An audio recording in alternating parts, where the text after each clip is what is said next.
Hello everyone, welcome to EduCanteen. Today our guest is Shiuli Subhra Ghosh. People usually think for data science course to change their career path, but Shiuli is not doing that. After completing her B.Tech in electrical engineering from NIT Durgapur, Shiuli worked at Jindal Stainless Limited for more than 2 years, and then she did MSc in data science from CMI. Now she will be joining at Rensselaer Polytechnic Institute, New York for her PhD. And here she will be apply different data science application in her electrical engineering part. So let's welcome. Today we will know everything from Shiuli. So Shiuli, welcome to our show. Yeah, thank you. So Shiuli, just to start with, first I want to know from you about that MSc in data science program, that MSc in CMI, MSc in data science at CMI. What are the 2-year program and what are the eligibility criteria? Give us a brief idea about that program. Yeah. So basically, CMI has started this MSc in data science course, I guess 4 years back, and we are the third batch graduated this year. So this is a relatively new course. Initially, CMI had one course on applications of mathematics. Okay. But in that course, that was a little bit related to applications of mathematics, probability and statistics, etc. But it did not focus on machine learning or the really state-of-the-art tools and techniques what we use nowadays. So that's why they thought to launch this new course for data science to cope up with the current trend in industries. Okay. So basically, CMI data science course is totally industry-oriented course. It does not provide any sort of research direction, frankly speaking. But if you are interested to pursue research in any domain you want, you can get help from teachers, definitely. Okay. So this is a very brief idea of our course. You are trained from very basic. You don't need to know machine learning, or you don't need to know Python programming, what we usually use for data science. So they will teach everything from very basic up to a certain extent, not entirely you won't be learning everything in very detail, but you will get sufficient knowledge to work in an industry. So this is the main motto of data science course at CMI. Okay. But yeah, definitely one more thing, like CMI is Theoretical Research Institute, what we all know.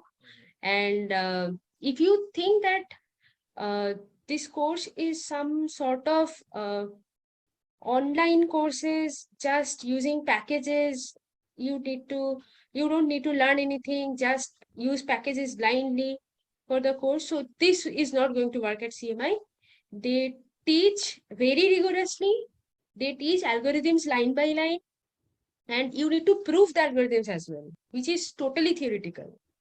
So they build your base from theory to practice. Okay. So this is not a course which is entirely black box to you, which is being offered in other online programs as well. So no, the data science CMI course is not like that, but yeah, this is industry oriented course. Yeah. And yeah, background, you asked me that thing, like anybody can join CMI data science course. You just need to clear the entrance exam. Okay.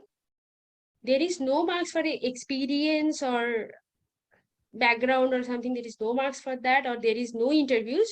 Just you need to clear the written test. And I think that if anyone has mathematics at 10+2 level, then they can clear the exam properly. Okay. And friends, there are some videos available in YouTube. I also add the link of that in my description box. And I also add Shiuli's Quora profile, where you will get many information about that course. So now I want to know from you that as you have just completed the course, So what do you think? What are the key points our students should keep in mind during that 2-year program? What is your view on that? Okay.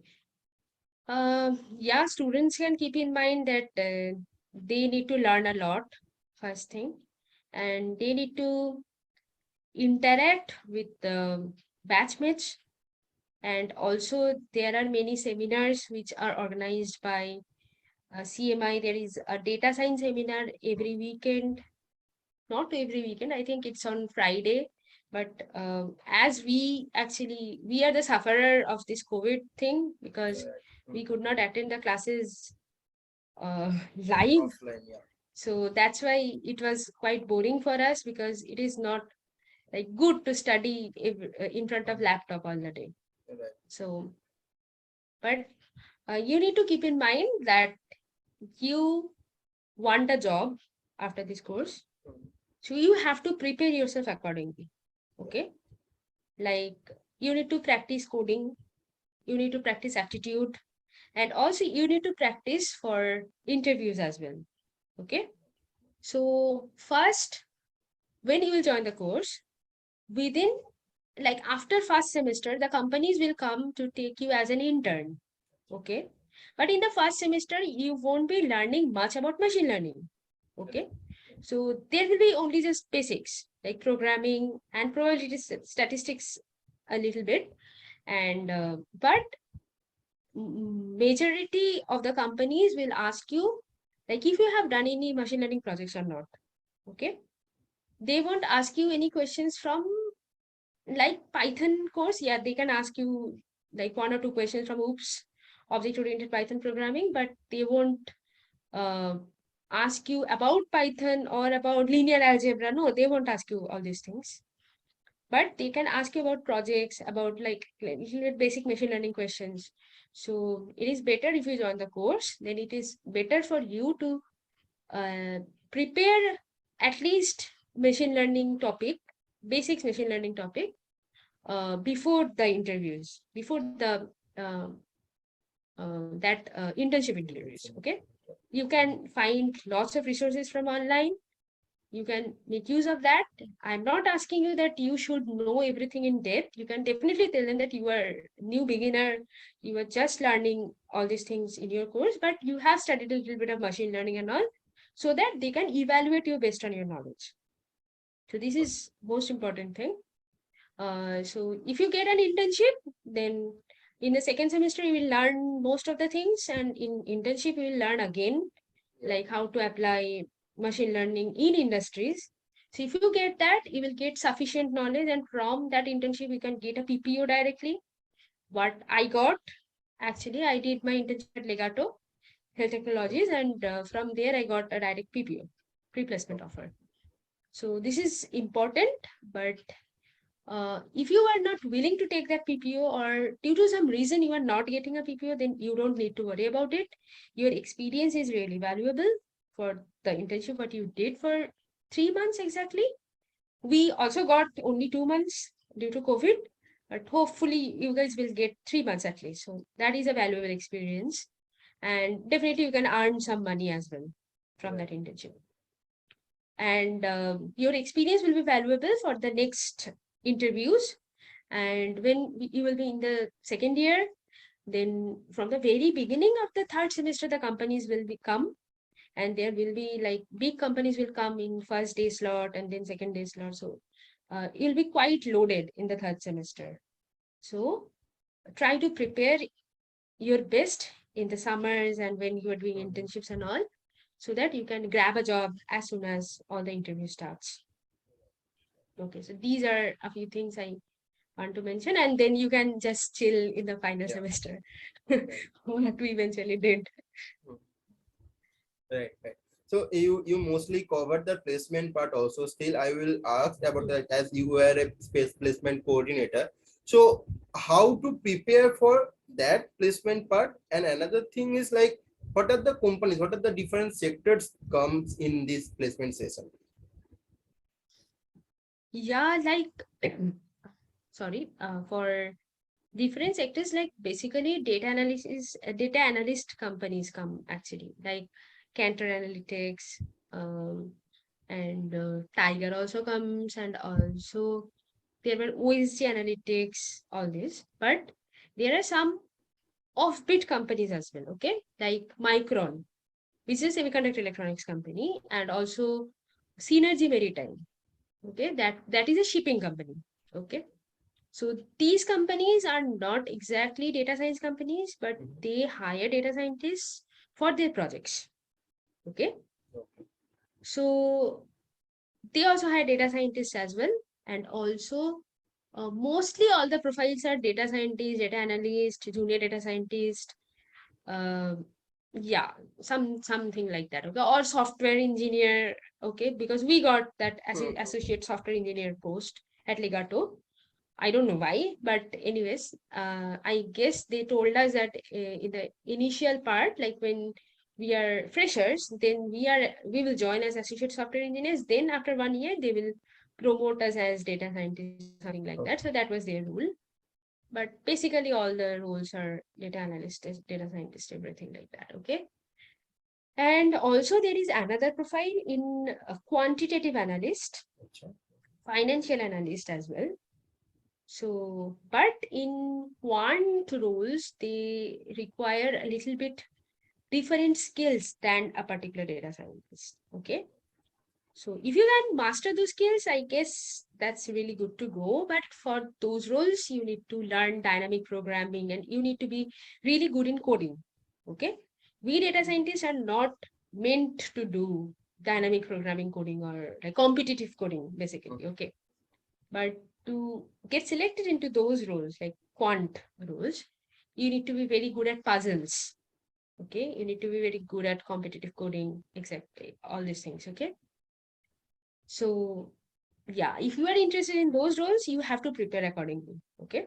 Like JP Morgan came for financial risk analyst, and their questions were related to all this. Okay. Like puzzles, all those like combinatorics questions, everything. Okay. So you need to prepare yourself accordingly if you are interested in those roles. So yeah, that's all, I guess. For placements. What a fair idea about that, about the course and what is the placement part. Now one thing I was earlier mentioning that you did B.Tech in electrical engineering, then you worked at Jindal for more than 2 years, and then you completed MSc, and now you are going for PhD where you will merge these two. So what are your, usually we don't see like this type of thing. So what are your thought process when you're taking these steps? What are the point triggered you to take these steps? Yeah. Basically, I was interested in statistics for a long time. Yes. I had statistics as a fourth subject in HS. Okay. So, yeah, but due to some reasons, I could not pursue statistics, though I had some options, anyways. Mhm. But I chose to pursue electrical engineering at that point. Okay. So that's why there was a like internal desire, like it was hidden for a long time that, okay, I will study statistics someday. And I kept looking, okay, that how I can study statistics being an electrical engineer. Okay. So that was a pretty difficult task because I was studying in engineering from 2014 to 18, and then data science was not that much bigger Yeah. deal. Okay, Mhm. just it was starting initially, and all the deep learning inventions Mhm. were going on by that time. Okay, but it was not like we need to do data science. Right. That was Right. not there during that time. Okay, so but I wanted to study statistics, so I found a few courses like, okay, ISI has one QROR course, Quality Laboratory and Operations Research.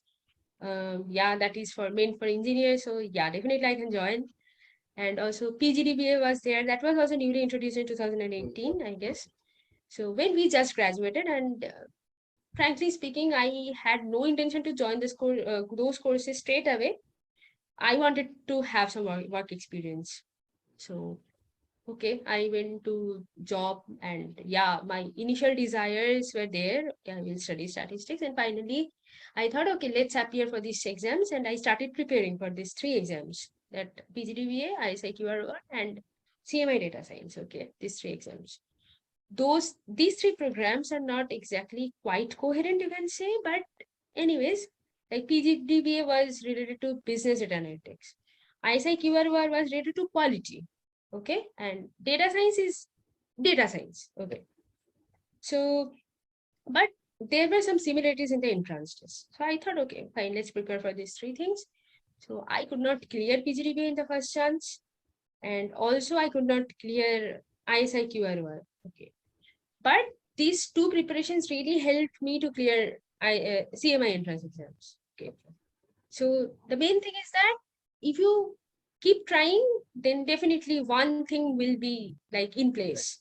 Okay.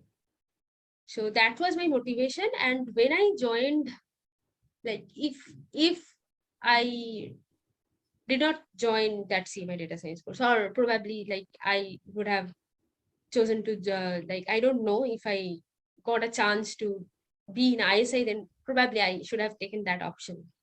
But my main motivation was I have spent my entire full life in like 4 years of my life in electrical engineering, and I really loved that subject a lot. Okay, and like my main area of interest was control systems and also power systems as well. Okay, and when I joined my job, I was working as an associate manager there. So my work was related to high voltage systems. Okay, not high voltage, say medium voltage systems. So I was also doing engineering jobs too. So I have spent 6.5 years of my life in electrical domain. Then if I want to, yeah, now I want a life where I can do some research work, which was not possible if I was in industry. Okay. But in the same point of time, I was not that much interested in electrical, so that like I will only pursue electrical engineering at that point. Okay, like circuit design or something, anything like power systems or something. I did not want that in that point of time. So I thought, okay, fine, let's do data science, because I did not have any idea about machine learning and stuff, and it was required for PhD. I was applying for PhD while I was doing job. Okay, but in that time I found that okay, probably my experience is not okay till this point of time. I need to learn a few things in coding and machine learning and as etc etc. So anyways, I thought okay, fine, and then I got into CMI, and it really helped me to boost my profile. Okay, Right. because in whenever you want to go to US, preferably all the professors hire IITians. Right. This is the main stereotypical idea what US has in mind. Okay. And we are from NITs, like tier 2 college, basically. So we had to boost our profile some way. Otherwise, there was no chance to stand in front of those candidates who are from IITs. Okay.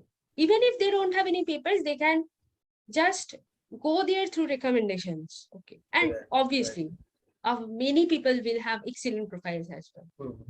So in that part, data science really helped me a lot. And my aim was to like, okay, I'll do a PhD in electrical engineering. That is my end goal, because my entire life was electrical.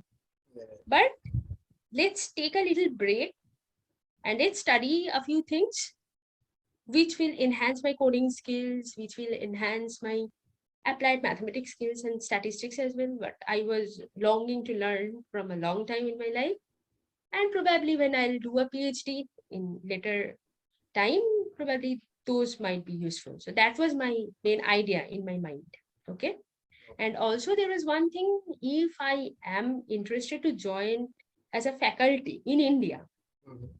they ask a coherent degree, not something like, okay, you are doing like there was I had one senior, like he was my brother. Okay. He has a BSc in physics, M.Tech in electronics, and PhD in some sort of like electronics related area, thermal electronics, something. I don't remember it now. Okay. So what happened when he applied to a physics college? They told him that your PhD is not in physics.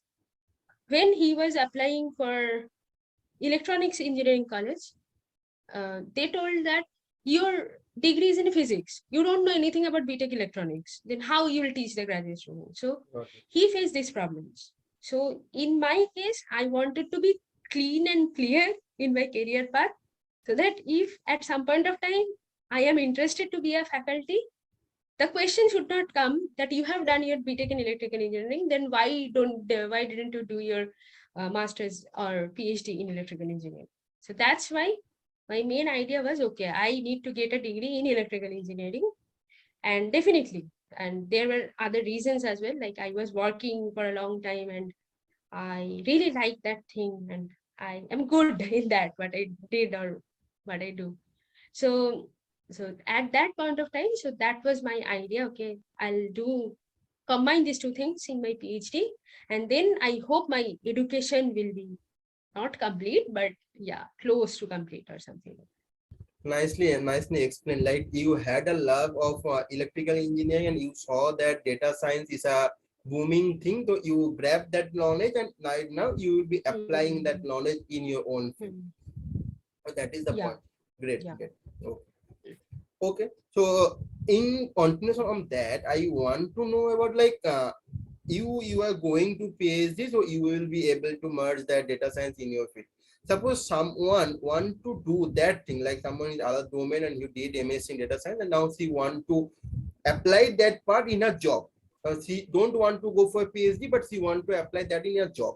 So how can she do that? Is that possible? Job means like electrical engineering jobs. Yes. After doing that MSc, after doing that MSc in data science, can she or Hmm. he go back to that own domain where she can apply the data science part? Yeah, yeah. Definitely, many people are doing that. Yeah. See, like I have mentioned one company, Micron. Mhm. Okay, so there is an electronics company. Unfortunately, I could not clear the interview rounds. Like I got rejected in the final round. Anyways, so yeah, I also think that if I have cleared that final round, I Mhm. probably would have chosen that job as an option, because that is electronics. Like, Right. I know the subject a little bit, and okay, I can definitely apply my data science skills there. Okay. Um, so yeah, like if you are from say which domain, economics domain, there are many students at CMI who are from economics, and there are financial companies. They hire those things, those students. Like Right. if you are knowledgeable in economics, then please welcome. Like their knowledge in economics is like finance might be better. Mhm. Okay. So yeah, like there is one student, Onukriti, I guess, from our batch. She is also from commerce background, I guess. I don't exactly remember. I hope she's from commerce background, and she joined Amex, American Express. That is a bank, Mhm. and I hope she is implementing data science in her own domain. Yeah, Good. Good. and not many companies are like that. Mhm. But yeah, there is another guy, Shoshi, okay, from our batch as well, who got placed in a car company, trucks and buses. I guess it is German-based company, and he's a mechanical engineer. And I hope he will be applying data science to his own domain. So yeah, it is possible. Like if you are passionate to keep track in your domain, then definitely you can. Like the job which I got, that was in healthcare domain. Mhm. Okay, like Legato. So I would have been a little bit shifted from my domain as well. But Right. yeah, if I would have joined Legato, then I kept finding that okay, if I can get to Micron or Mhm. some other companies as well, Intel, Micron, I would have keep searching all these things. So you need to find your passion, and accordingly you need to act accordingly. Right. I And guess there that is a helps a lot. lots of way you will find that way if you search accordingly and act accordingly. Great. Great. Yeah, definitely you can do that. You can talk to people in LinkedIn. Sometimes it is useful, sometimes it is frustrating, but yeah, everything is part of life, I Sure. guess. Great. Nowadays, we saw lots of online and offline courses like data science courses offered by different EdTech institute. So what do you think? Who should go for online and who should go for offline courses? And one more thing, before choosing or before opting for a course, what are the point we should check about that course, that particular course? Yeah, like, yeah. See, there are many courses nowadays, like majority of those courses are held online with some renowned institute and with some company. Right. Okay. Like IIT Roorkee has some tie-up with a company, I don't know. NIT Rourkela also has something, I guess. Okay, so I personally don't prefer all these courses. Okay. But if you are already in a job, okay, like say you are doing some software engineering jobs in a company, okay, and you are interested in data science domain, so you can go for these courses. But if you are maths grad, or like say you're electrical engineering grad or mechanical engineering grad, and you want to switch your domain, then don't go for these courses. Then try to do some proper degree in data science, which will give you placement. Okay. So this is the main thing. Like I have heard of a few online courses as well. Like I guess there is one course on applied machine learning or something. Like I don't remember the site name exactly. So they have a course. So they provide placements, I guess. So if in the clause it is mentioned that you will, the course is for 6 months or 9 months, anything, and in the end of the course you will be getting a job, or there is a possibility that they will arrange interviews with companies, then you should go for that course online. Otherwise, don't go there, like you are going to waste your money. Okay. But if you are already in a job and you can switch in your within your own company, or you can switch one company to another company, like in Bangalore, it happens a lot. So you just need to develop skill. So you can't do any sort of online courses. There is no harm in it. You just learn a few things and apply in your own domain. Right, and to the main point, we have to check about that what are the placement they are providing and what is the course, what are the actually they are teaching about us. That is the two thing we have to focus, we have to see that.